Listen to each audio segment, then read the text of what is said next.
Bonjour à tous, on se retrouve aujourd'hui pour une nouvelle vidéo et aujourd'hui ça fait 1 an et demi que Baltic est ma demi-pension. Donc je sais pas si vous étiez déjà là à l'époque mais je vous avais fait une vidéo où je vous avais fait mon évolution donc avec Baltic sur 1 an, donc de janvier 2024 à décembre 2024. Et là je me suis dit pourquoi pas vous faire une petite vidéo entre-temps de mi-année, donc de janvier 2025 à mi-juillet 2025. Donc pour ceux qui n'ont pas vu la précédente vidéo, je vous conseille d'aller la regarder, je vous mets le lien en description. De toute façon, c'est là-bas que j'introduis un petit peu ma relation avec Baltic et comment on a commencé, donc nos débuts un petit peu plus compliqués. Vous avez pu constater qu'en décembre, ça a commencé à aller mieux sur l'obstacle, on commençait à travailler de plus en plus sur le plat.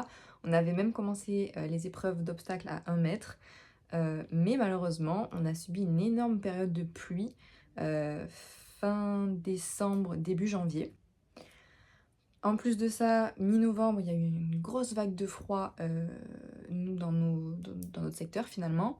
Ce qui a fait que Baltic a eu un petit peu mal au ventre, donc je l'avais mis sous cure pour justement l'aider dans son système digestif, etc. Mais je sentais que c'était un peu plus compliqué. Rajouter à ça donc la grosse période de pluie, ce qui faisait que les carrières étaient impraticables. On ne pouvait pas monter pendant facile 3 semaines, mais plusieurs fois d'affilée. Par exemple, pendant 3 semaines, on ne pouvait pas monter. Ensuite, ça allait. Puis, 3 semaines, on ne pouvait pas monter. Son paddock, il était plein de boue et assez petit, donc forcément, il ne pouvait pas se défouler. Et pour ceux qui connaissent Baltic, ils le savent, si Baltic ne se défoule pas, il devient complètement crazy.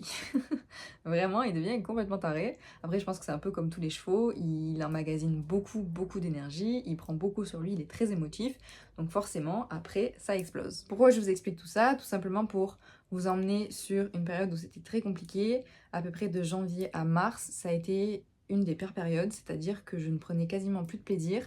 Quand j'allais aux écuries, j'y allais parce qu'il fallait que je m'en occupe, etc. Mais je prenais plus de plaisir, plus trop, on va dire, à monter. Il y avait des moments où oui, ça allait, c'était super, mais c'était infime par rapport au moment où c'était très compliqué parce que moi, si je n'y allais pas, je culpabilisais parce que je me disais, il évacue pas son stress, il évacue pas son énergie.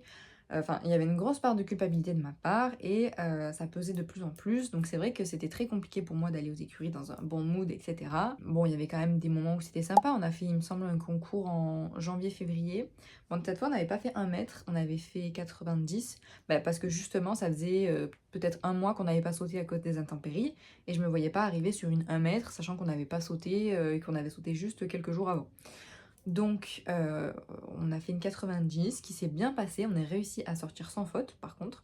C'était très rare que j'arrive à avoir des sans faute parce que la dernière 1 mètre, on avait fait une barre.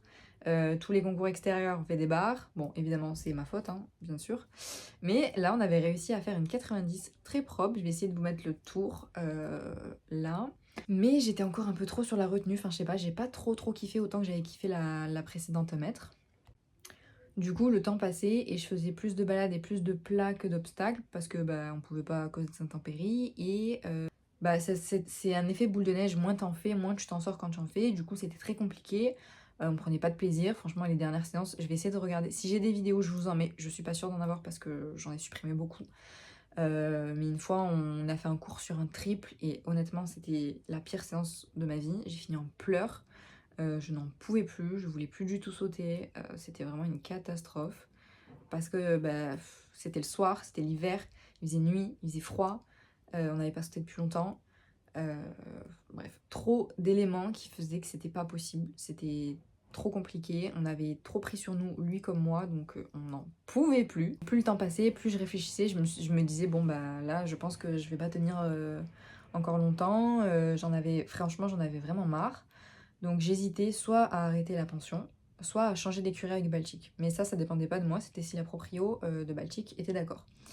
Donc, comme vous l'avez vu sur la chaîne, on a pu changer d'écurie, donc tout s'est déroulé comme prévu. Donc là, on arrive à peu près à la période de... Quand on a changé d'écurie, c'était fin mars, c'était le 31 mars. Donc on change d'écurie, Baltic s'acclimate à une vitesse, mais vraiment, en 2 jours, c'était fini. Enfin vraiment, même le lendemain de son arrivée, il n'était pas du tout stressé. Les seuls moments où il était stressé, c'était... Enfin stressé. Oui, il hennissait un petit peu, c'est quand on sortait des écuries et qu'on allait prendre cours dans les écuries juste à côté.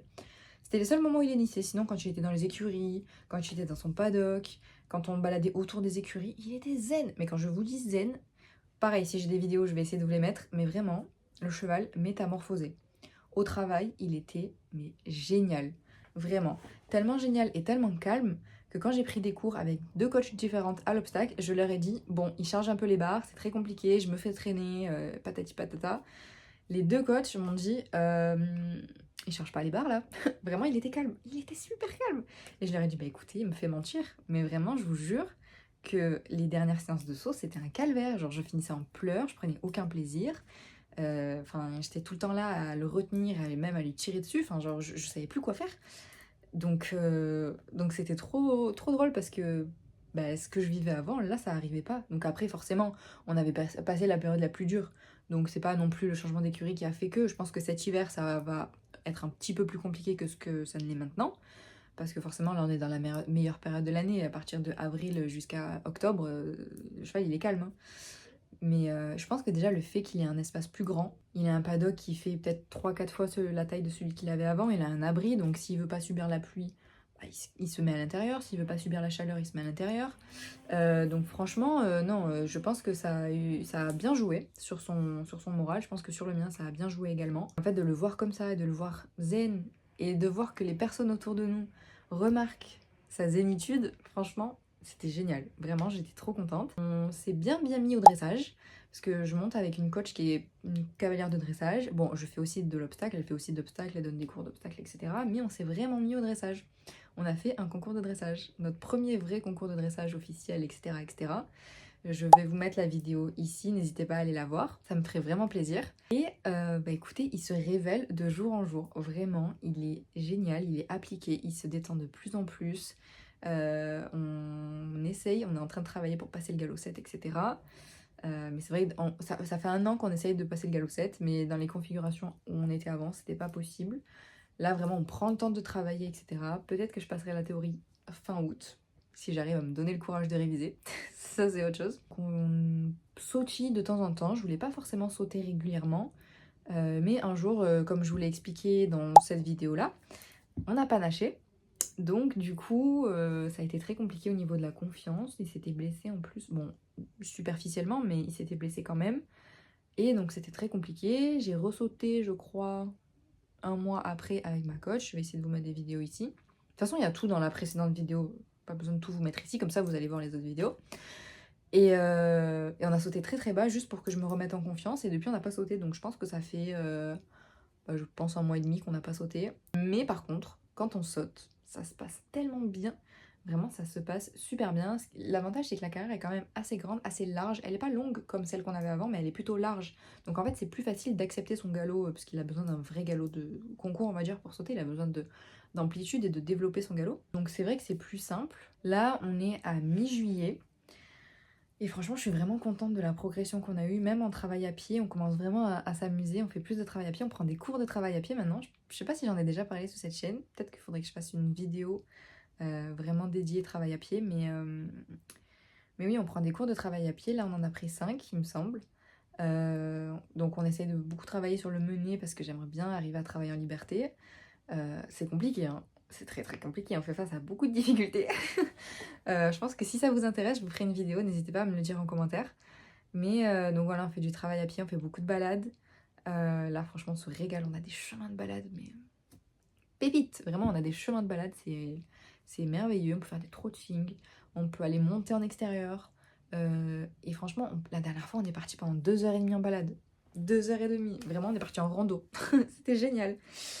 Et ce qui est bien, c'est que c'est ouvert tout le temps. Il n'y a pas d'horaire. Tu peux y aller à 6h30 du matin, comme tu peux y aller à 21h le soir.